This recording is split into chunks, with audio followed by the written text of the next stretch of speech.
Fala pessoal, sejam muito bem-vindos ao canal aqui do Professor Matheus.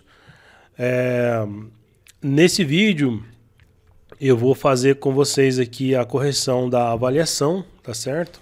Que a gente teve aqui de linguagem de programação. E eu vou ser bem focado aqui nas alternativas, tá? Nas perguntas e respostas, para a gente ser o mais breve possível aqui nessa correção.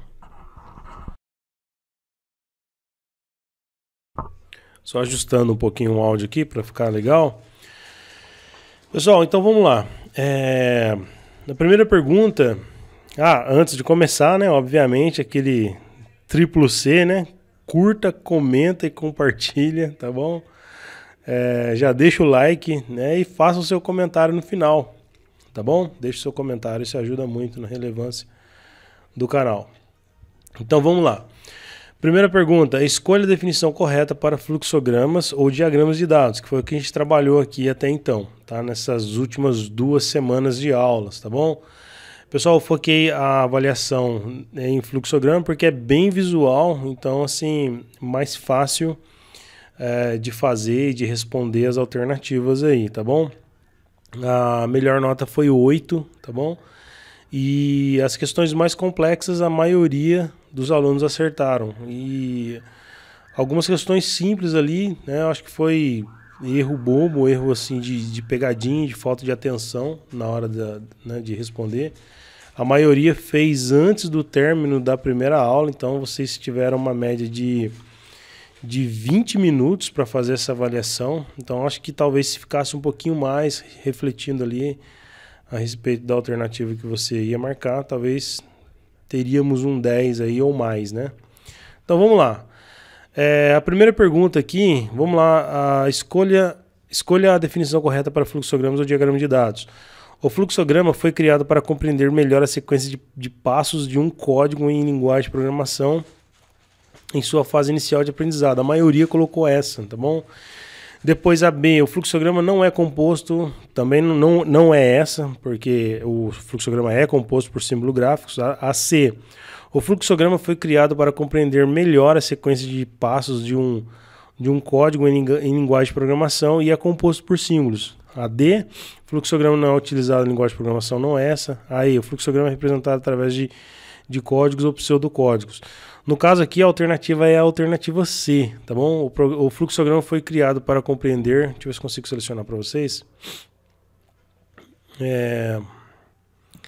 Compreender melhor a sequência de passos de um código em linguagem de programação e é composto por símbolos, tá bom?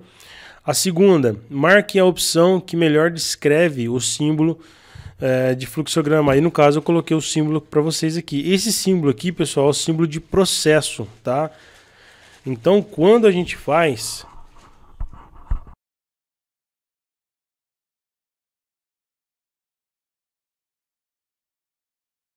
Desliguei aqui um pouquinho o microfone. Deu uma crise de tosse aqui, mas vamos lá. O símbolo de processo, ele serve para quando a gente vai trabalhar, para ele alterar o conteúdo de variável, tá? Para ele fazer análise de dados, para ele fazer alteração dos dados e também para criar uma variável de memória, tá bom? Então o fluxograma, esse fluxo aqui, esse símbolo do fluxo é processo, tá bom? Depois, uma subjetiva aqui, né? De 3 afirmações. O compilador Portugal é uma linguagem de programação que usa pseudocódigo? Sim, tá? Então, em algumas aulas, eu alternei, né, entre fluxograma e pseudocódigo para vocês, tá? Por que a gente chama aquilo lá de pseudocódigo? Porque o que está na tela ali, o que a gente programa, ele é para fins didáticos, tá? Para fins acadêmicos. Eu não consigo usar essa linguagem de programação para controlar um microcontrolador, por exemplo. Não tem como, tá? 2. Fluxogramas podem representar um código através de símbolos gráficos. Essa é verdadeira, tá? A 3, o Portugal IDE não é portátil e não roda no Windows, tá? Isso daqui é uma pergunta de aplicativos informatizados. Isso aqui eu fiz essa pergunta para vocês numa prova no semestre anterior, tá? Então é falsa essa aqui. Então no caso aqui, pessoal, a 1 e a 2 são as duas verdadeiras, tá? Então a alternativa correta para quem marcou a C, tá? 1 e 2 estão corretas.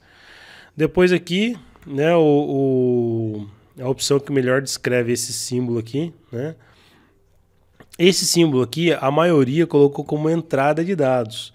E é o inverso, pessoal, é saída de dados, tá? Esse aqui é quando eu quero mostrar uma variável na tela ou algum texto, tá bom? Então é saída de dados. Essa aqui foi a que eu acho que a maioria, eu acho que quase todos erraram essa daqui, tá? Então eu trabalhei com vocês, entrada e saída de dados.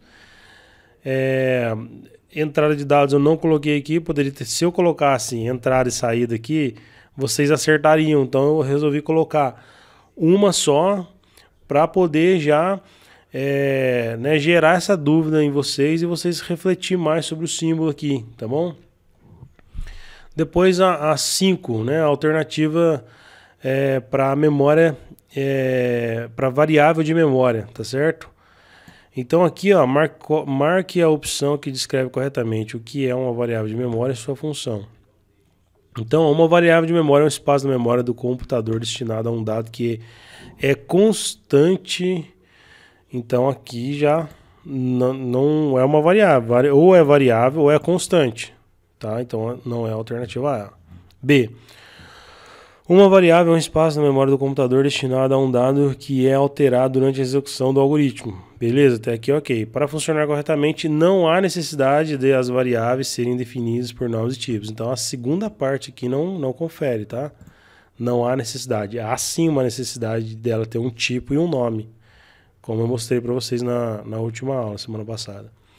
A letra C, uma variável é um espaço de memória no comutador. Isso aqui foi uma pegadinha, tá, pessoal? Ó, comutador, não é computador. Né? Então, ó, professor, o senhor esqueceu a letra P aqui. Com a outra turma, teve aluno que fez essa pergunta para mim. Né? Mas, na verdade, não. Na verdade, essa palavra comutador existe, tá? Assim como existe também computador. Então, são palavras bem parecidas. Depois a letra D, uma variável é um espaço de memória do computador, agora aqui computador tem a letra P, destinado a um dado que pode ser alterado durante a execução do algoritmo, ok. Para funcionar corretamente, as variáveis precisam ser definidas por nomes e tipos, então é a letra D, tá? Então tudo aqui bate com a questão da variável. Então a variável, né, ela precisa de ter o seu nome definido, o seu tipo definido, né, e é um espaço de memória do computador, tá? Ah, professor, mas né, não é na memória RAM, não é no microcontrolador, no microprocessador, tá? Então aqui está em linhas gerais, pessoal. Então quando eu coloco computador, tá no pacote esses itens que eu falei também. Número 6. Durante as aulas foi abordado um processo chamado teste de mesa. Qual das alternativas abaixo descreve com maior precisão o teste de mesa, tá? Então eu trabalhei o teste de mesa com vocês hoje no quadro. Então a gente já sabe que o teste de mesa é um processo manual, né, que valida a lógica de um determinado algoritmo ou, no caso nosso, da explicação que eu passei para vocês lá, do fluxograma. Então aqui é a alternativa C, beleza? Alternativa C. Isso aqui não ficou muita dúvida também, porque eu não tinha passado para vocês antes e aí passei para vocês hoje. Vamos lá, pessoal. Aqui também, ó, boa parte dos alunos erraram.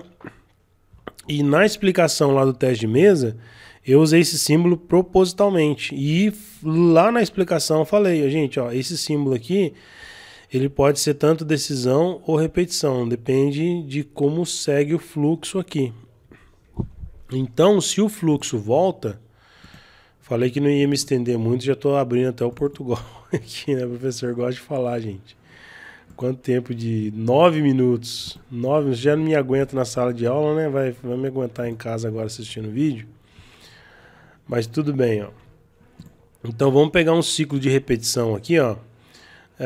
Vamos lá, ciclo de repetição. Como é que funciona o ciclo de repetição? O símbolo, o fluxo vai voltar para dentro do símbolo, tá? Então é assim, ó. Deixa eu só aumentar aqui 150% aqui. Então vamos lá, o símbolo vai fazer isso aqui, ó. Eu vou precisar de mais símbolo para fazer conexão.